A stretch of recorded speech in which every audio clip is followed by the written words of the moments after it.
It's been a very busy day. Every 3 years I get a medical check, so I do an ultrasound and blood pressure and treadmill ECG, and the cardiologist said you're good for another 20 years of work. So that was the good news of the day. I think good health is really important to doing your job, so it's important to look after yourself and to keep fit and to be healthy, and I'm blessed with good health. I think I've had 4 days off Parliament in the last 30 years for illness, so right. That's a pretty good... You have good attendance. Yeah, good attendance, yeah. And then I had a meeting in town, a campaign meeting. I met with an educational organisation called Comet, which is working to try to raise educational standards right across Auckland, and had a meeting in town there. I had another meeting out in Onehunga talking about issues of transport. And on your motorbike? Yeah, I've travelled around by motorbike. It's good for parking, and it's good for getting through the traffic congestion. Right. And I've just done an interview with the main newspaper on Waiheke Island, talking about issues from their perspective.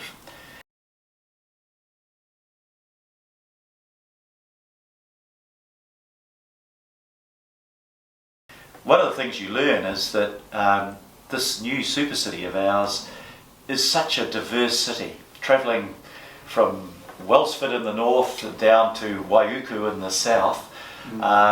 It covers a huge area, and there are lots of different communities with different perspectives and different needs. And part of the challenge, I think, of being mayor is to be able to understand and to be responsive to all of our communities, and to be inclusive of all of our communities.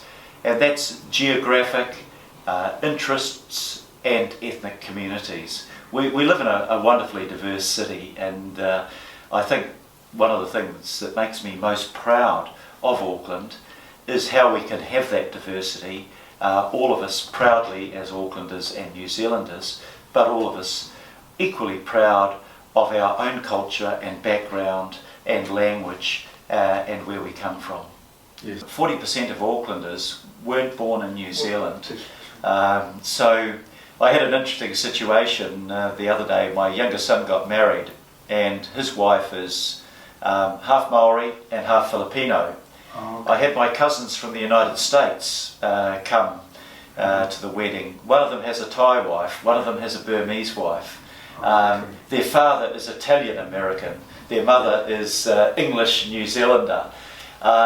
We are a melting pot in our country, and I think we do that better than most other places in the world that I've visited, and I've visited a lot of countries as foreign minister. At my local high school in Mount Roskill Grammar here, probably 50% of the students are Asian, predominantly from China or from India. Another 18% will be Pacifica, from the different islands in the Pacific. We have Middle Eastern students, we have African students, we have European students, and all of those students study and learn together. They grow up together. You don't have to explain multiculturalism in those schools. That's their everyday living reality. And they treat each other with respect. They work and study and play sport together. They live as a harmonious community. That's something we can be really proud of in Auckland, but we have to work to preserve that. There are still elements in our society that are prejudiced, that don't accept people as equally human beings.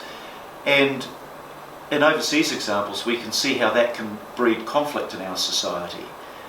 In Auckland, we relish each other's culture. When I go to the Lantern Festival, there are several 100,000 people visiting from all parts of our community. When I go to Diwali for the Indian community, people come from all around Auckland to share in the culture, the entertainment, the dance and the foods of that particular part of our community. This is something that should make us proud to be Aucklanders, and this is a strength, because when I do a trade mission, when I was trade minister to China, I take with me local members of the Chinese community. When I go to India, the same with the Indian community. So we can reach out to other societies around the world, and we can do business with, trade with, take investment from those countries using the skills that we have in our own community here in Auckland. So all of us will find that we have grandchildren and great-grandchildren that represent some of the diversity of that city. And that's the way we want our world to be, actually. We don't want a world that's based on conflict between people because of different ethnicities and different religions. We want a world where everybody can be equally respected as a human being. What we have in common in terms of our humanity between different ethnicities is far more important than the relatively superficial differences that exist from one ethnicity to another. And you know, it's good. What a boring country this would be if we were monocultural and monolingual. The future of our country, I hope, will be both multicultural and multilingual. And that's why whenever I speak at Chinese functions, and I do every week, I say, please make sure that not only your children that are born in New Zealand and brought up as Kiwis, but your grandchildren hold on to your culture and hold on to your language, because that is a precious gift both for them and for our wider community. Yeah, I think that's called a world heritage. Yeah. Yeah. We should preserve all the dialects. And of course people, the European community, think of Chinese as one language, one society, and you and I know that there are many different groupings within Chinese society, many different ethnicities and languages. So it's very interesting. I take my executive assistant Tracy, who acts as my translator for Mandarin, and I say sometimes, what were they saying? This happened on Saturday night. She says, I don't know, that's Tao Chu language. I don't speak that. But it's really good. And I just think that this community, I grew up at a school just down the road from where we're sitting now, and we were very monocultural in the old days. And now I look at that school and I look at this community, it's so much more diverse, it's so much more interesting. And we are getting the people that had the courage to leave from their home country to come to a country on the other side of the world with different language, different culture, different way of doing things, but people who wanted a better life for themselves and their family, and who bring with them tremendous skills and abilities. And as I'm thinking of this function I went to, the Tao Chu Nang Association on Saturday, just to see the people who got up and performed and the skills that they brought, and to talk at my table with the people that were running businesses and making a huge contribution economically, socially and culturally to New Zealand. We should be very grateful for the contribution that successive waves of migrants have brought to this country, that have built this country to what it is today. Chan Da Chi came to New Zealand in the 1860s. He was a 16-year-old. He had no money in his pockets at all. He left the ship in Auckland because he'd been terribly seasick and he was going to go down to the gold fields.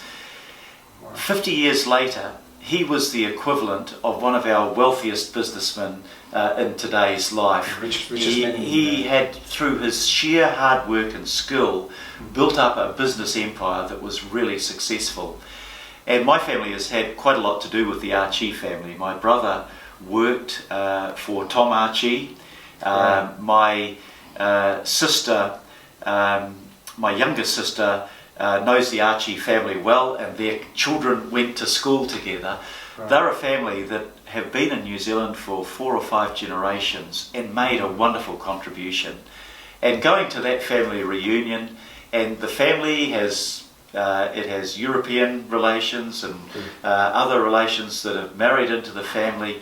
It was again that example of how, you know, people have come together and they have respected each other, they have married with each other, they have worked together, and the Archie family has just made a tremendous contribution to Auckland and to New Zealand.